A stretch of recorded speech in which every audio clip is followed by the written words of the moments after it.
Some things never change, now do they? You know, I actually debated getting that live 2D bunny skin of hers. The animation alone on just that particular bit is really what sold it to me on the first place. However, she is still very much a good bun, so head pats are a must after all.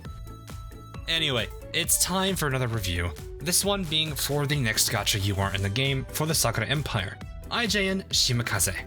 Now, Shimakaze herself comes from the event Upon the Shimmering Blue, so if you missed the event, it'll be a while before we actually have a rerun for her as well.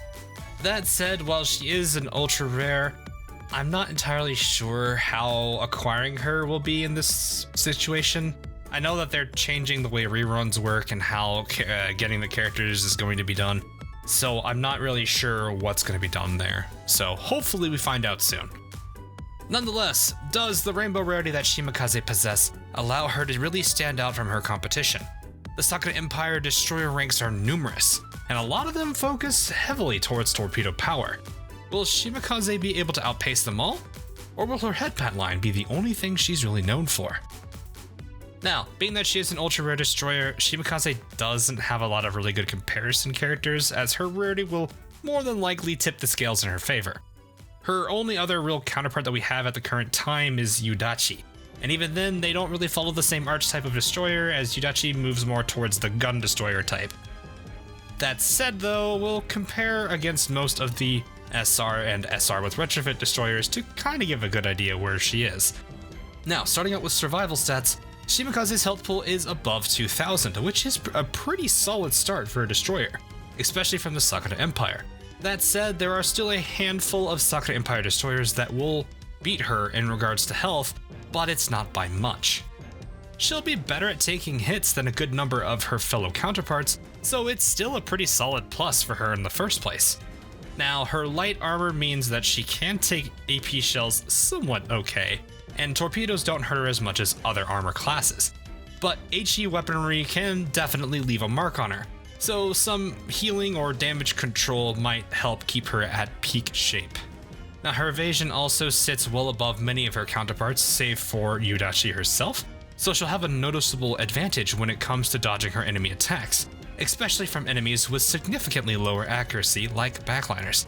But I wouldn't be too confident in all of them.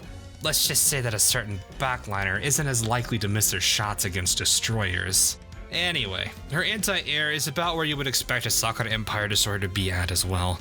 It's not particularly great, even if it is on the upper end of the spectrum for them, so it still might be worth it to tag along someone who's really good at anti-air, like the light cruiser Isuzu herself. Or... she's not here. Okay. Anyway, carriers can also help in this department if need be. Now, when it comes to offense, Shimakaze's firepower still sits at about average, even if she is a UR.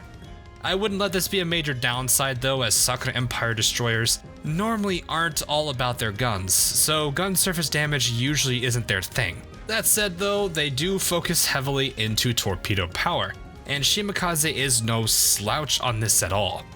Shimakaze herself sports the highest torpedo stat in the game. Now, she does have a few shipgirls that are not too far behind, but she'll still slightly outdamage them when it comes to torpedoes, as she does remain number 1 in that department. Now you show up? We're talking about torpedo power here, not anti-air. You missed your shot. Shoo. Anyway, last but not least, her reload sits at around average compared to her counterparts. This just means that her overall timers will be somewhat close to everyone else's.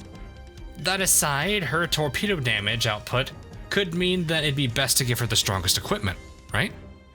Well, when we look at her equipment efficiencies, we can see that torpedo game further being pandered to, especially with the fact that she has 2 preloads instead of just 1 at full limit break. Her main gun efficiency sits at around an average of 85%, so while she will do some damage with her guns, they'll still be easily outmatched by gun-loving destroyers like Shimakaze, Suzuki, and even Udachi herself. Now, Shimakaze's torpedo efficiency just barely squeezes out in front of a handful of her counterparts, so she'll have a small damage advantage in that department. Lastly, her anti-air gun efficiency sits around average overall, but once again, this really isn't too surprising, and you really shouldn't expect too much out of your destroyers when it comes to anti-air. I guess unless you're Alan or her sisters, in which case, yeah, you could rely on them for that. They're pretty decent in that regard. Overall, Shimakaze is a very powerful torpedo destroyer that already has an edge over a lot of the other shipgirls in that department thanks to having 2 preloads instead of just 1, and also having a pretty solid torpedo damage setup in the first place. She's a bit tankier than most of the Sakura Empire destroyers, so that'll help her stay alive a lot better than her counterparts as well. Now, when we look at her stats at level 120, we can see that her trend of leading in the torpedo department continues as she breaks past the 600 torpedo stat milestone. She also sees a solid boost in health and evasion, allowing her extra survivability for when she really needs it. The trend is further shown at level 125, but at a much smaller scale. That said, we still do have her skills to look at, and that can make and break her. So Shimakaze's first red skill is called Upon the Wind's Edge, which is a skill that activates as soon as she releases her torpedoes. Upon doing so, she unleashes a torpedo barrage that scales with the skill's level, as well as a slashing attack. The slashing attack further inflicts enemies hit by that particular attack with a debuff that increases the damage they take by up to 8%. The torpedoes that she releases will also inflict a flooding debuff to enemies that are hit by it, and it causes them to take damage over time for a small period of time. Considering Shimakaze has a double preload, the sheer amount of starting barrage power she has with just this skill alone can definitely help a lot with quickly dispatching fleets in a short period of time. Definitely a character who can really help in the vanguard of my Right from the Start fleet. Now, the debuff is nice, even if it is not an insane amount of damage boost, and it is as short-lived as it is. Since the skill is based on torpedoes released, these can be easily controlled and activated when desired, so feel free to take advantage of that. But remember that she won't get any more torpedo charges if you're already holding 2 of them. Up next is her second skill, Before the Lightning's Flash, which has 2 main proccing situations, right at the start of battle and right after she's loaded another batch of torpedoes to fire. When either of these situations are met, a lot of buffs activate.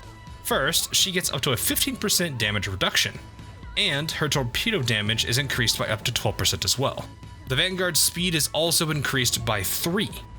Now, it does also state that the buff's timer is refreshed if another activation happens during the 10-second buff, but right now, I'm not really sure if that's possible. This does kind of hint at the possibility of there being some kind of a torpedo cooldown reduction, of which the thought is kind of terrifying. But as of right now, I don't think that's possible because just how reload works. I mean, if you're curious as to how much reload you would need just to get a cooldown of 10 seconds or under, you're gonna see that you're gonna need about this much reload. Anyway, the buffs are really good for Shimakaze as that damage reduction will help her since she doesn't have a crazy amount of HP.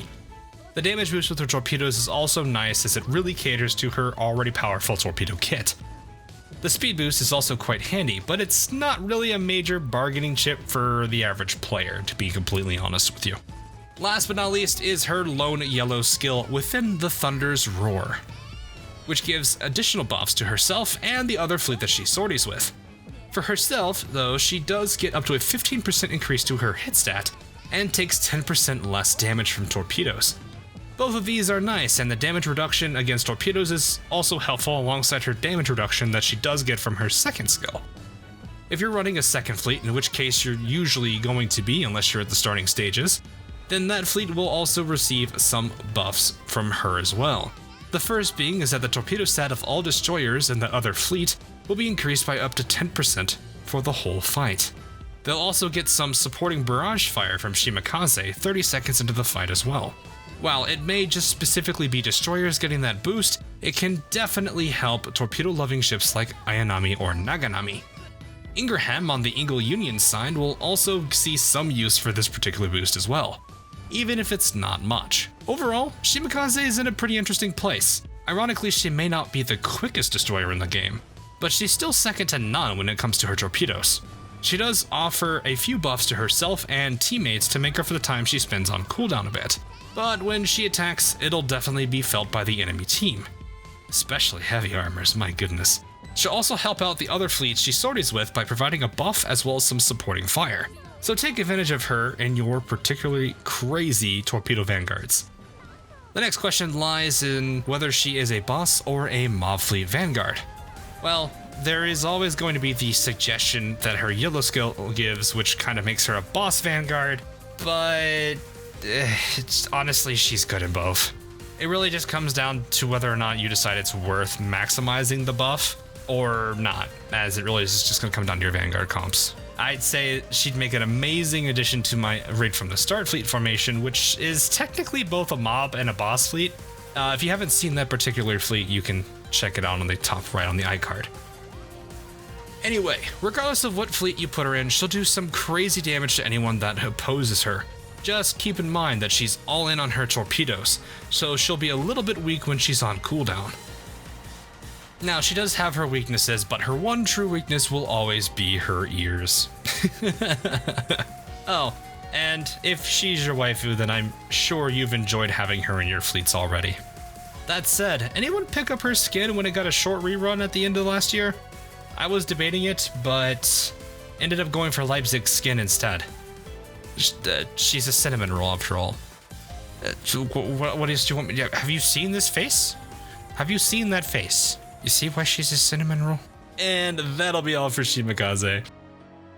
Hope you enjoyed this video and that it will help you in your future endeavors. Up next is the last sister of the Yorktown class Hornet, so look forward to her video when it comes out. Whether you're a regular viewer or a patron supporting the channel on Patreon, thanks for watching and I'll see you all again real soon.